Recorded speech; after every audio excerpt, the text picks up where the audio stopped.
President, I also rise to speak on the bill on behalf of the Greens and to indicate that the Greens will be supporting this bill's passage through the upper house, albeit with a few reservations, and I'll talk a little bit about those.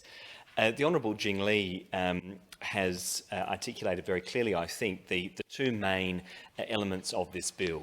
The first relates to a tightening of eligibility requirements for voting in council elections. Currently, residents are given the opportunity to vote. What the Honourable Frank Pengello is proposing is that franchise be restricted to citizens in line with the voting that we see in state and federal elections. Additionally, the Honourable Member through this bill is supporting compulsory voting, again bringing council elections in line with state and federal elections. On the issue of the voter roll and restricting the franchise to citizens, I do have some concerns with what the Honourable Member is proposing, and those concerns mirror those expressed by the Honourable Jing Li. That is, we don't want to disenfranchise long-term members of the community, people who are part of our council communities, who may not necessarily be formal citizens, but who want a stake in the future of their local government. And indeed, many states, jurisdictions in Australia extend the opportunity to vote to permanent residents.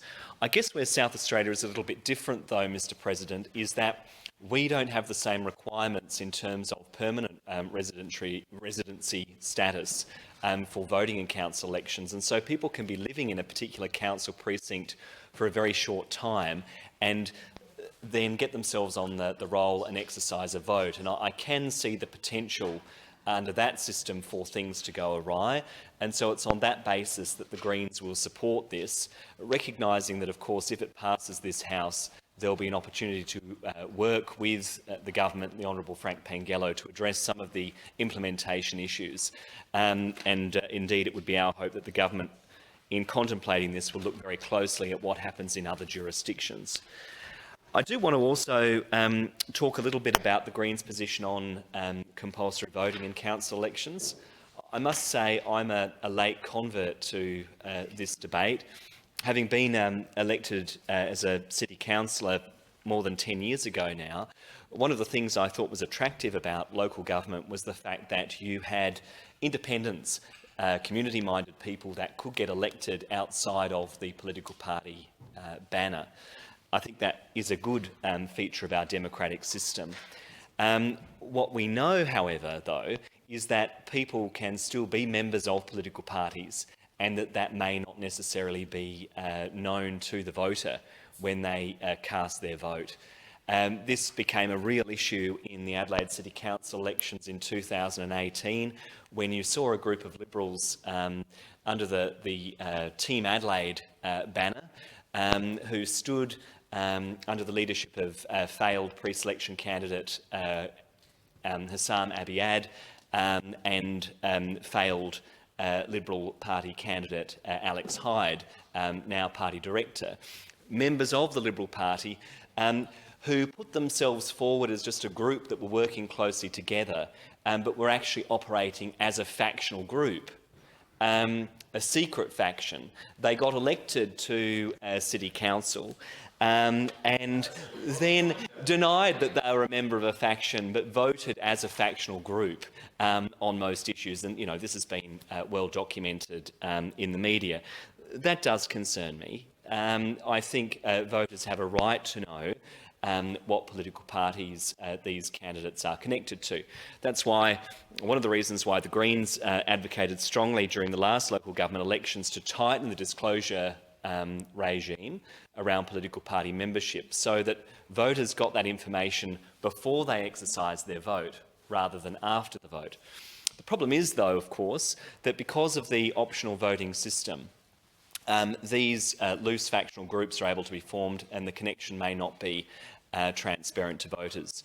One of the benefits of compulsory voting is that people may well run under a political party banner and therefore, that connection is going to be more transparent to voters.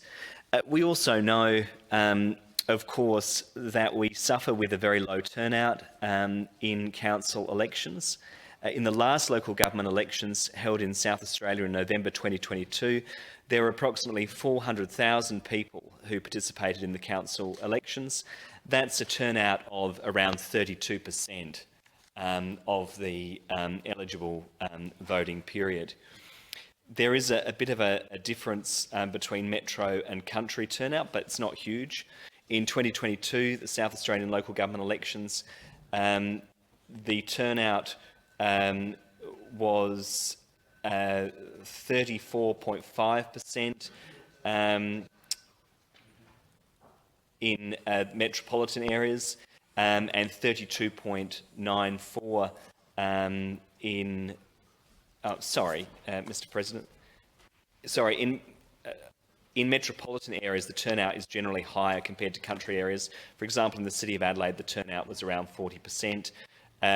Some country areas have lower participation rates, such as the District Council of Tadjoona, which saw turnout of about 25%. And I guess the risk there is when you have such low turnout is that some of these loose factional groups can wield disproportionate influence over a particular council, as we saw with the failed Team Adelaide faction led by councillors Abiad and Hyde of the Liberal Party.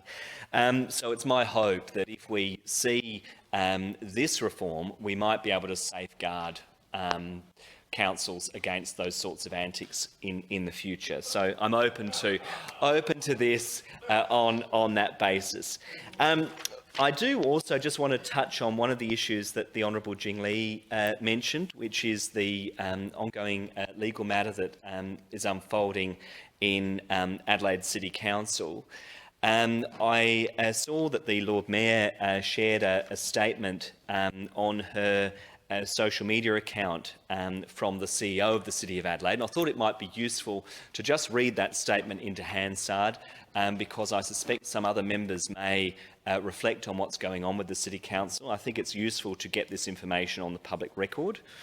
So the CEO advised the Adelaide City Council, I have a transcript of his remarks, on the 11th of March.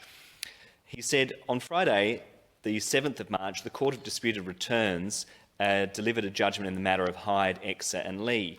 The matter concerned a petition filed in the court by Mr Alexander Hyde contesting the validity of the 2022 periodic election, which resulted in the election of 4 councillors to represent Council's Central Ward.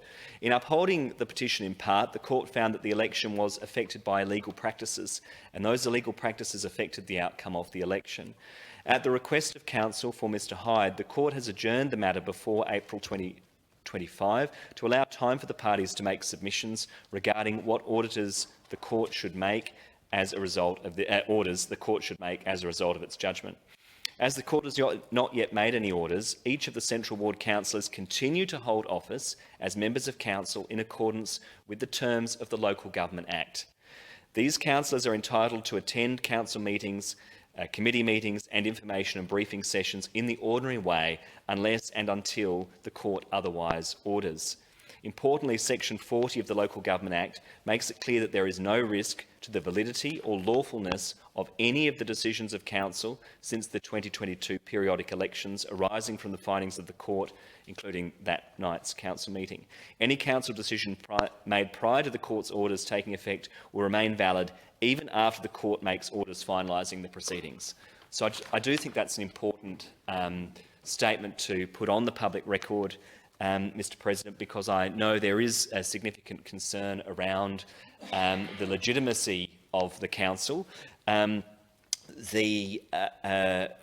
CEO makes clear the implications of the Court's findings thus far. So in closing, the Greens are supportive of this bill moving through to the next stage. We do have some reservations. It's our hope that those can be teased out through collaboration with the Honourable Frank Pangello and the government. With that, I conclude my remarks.